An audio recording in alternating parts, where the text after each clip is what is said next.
today I will read a story from 3066 Fairy Tales, book written by Brown Watson. This video was made to fulfill English final exam. I'm Restia Ningsih from Bahasa University, and the story begins. Cinderella. Once upon a time there was a beautiful, sweet young girl with blue eyes and long blonde hair. She was the daughter of a rich merchant who loved her dearly. When her mother died, her father decided his daughter would need a good woman to bring her up and take care of her, and so he married again. Unfortunately, the stepmother turned out to be greedy and selfish, and her two daughters, the stepsister of the beautiful young girl, were arrogant and envious. Since the merchant often had to travel, the stepmother and stepsister began to rule the household. The young girl was forced always to dress in rags, dirty from dust and cinders, so much so that everyone soon began to call her Cinderella. One day, the son of the king who wished to marry invited all the young women in the kingdom to a great ball, so that he could meet them and choose a wife. In Cinderella's house, they began to make great preparation. Expensive clothes were purchased, different hairstyles were tried, and a selection was made of jewels to wear. Nothing made Cinderella's stepmother and stepsister happy, and she, as usual, served them without a word of complaint. She too had been invited to the ball, but her stepmother had refused to take her. At last, the long-awaited evening arrived. The stepsisters were transformed, each wearing a beautiful dress and covered in jewels. Cinderella felt so unhappy as she watched them depart. She too would have loved to go to the ball.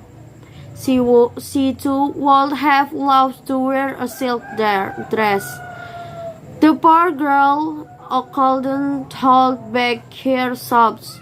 She cried so much that the floor was bathed in her tears. But when she raised her eyes, she was face to face with a beautiful lady.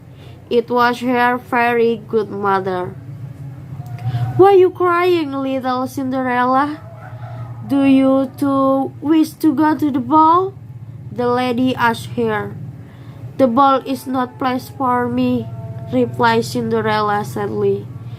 "Well, see about that. Bring me a pumpkin."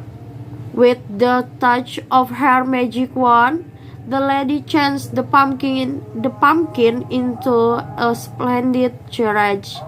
They transformed into a horse and a couple of lizards to coachmen in livery.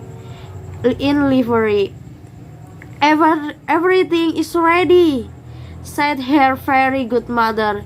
"You may go to the ball." "But dress like this?" said Cinderella, pointing to her rags. The very good mother sighed. "You are absolutely right." With a wave of her wand, the rags disappeared, and Cinderella found herself wearing a silk dress studded in gold, crystal slippers, and precious jewels.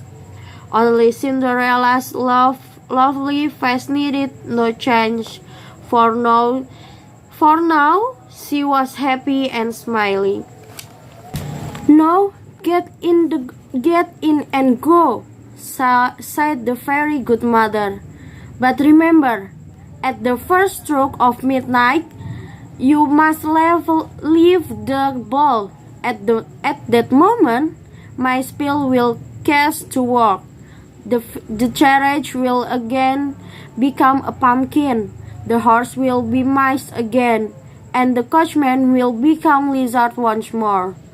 And you will be the same Cinderella as before, dressed in rags. The ball was fabulous. Everyone admired the unknown princess and the prince insisted on dancing with her all evening.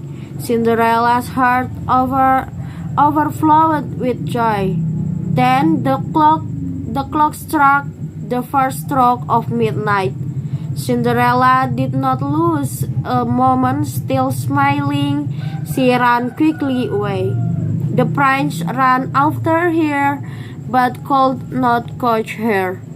The only trace of her that he found was a little crystal slipper that Cinderella had lost while running down the palace stairs.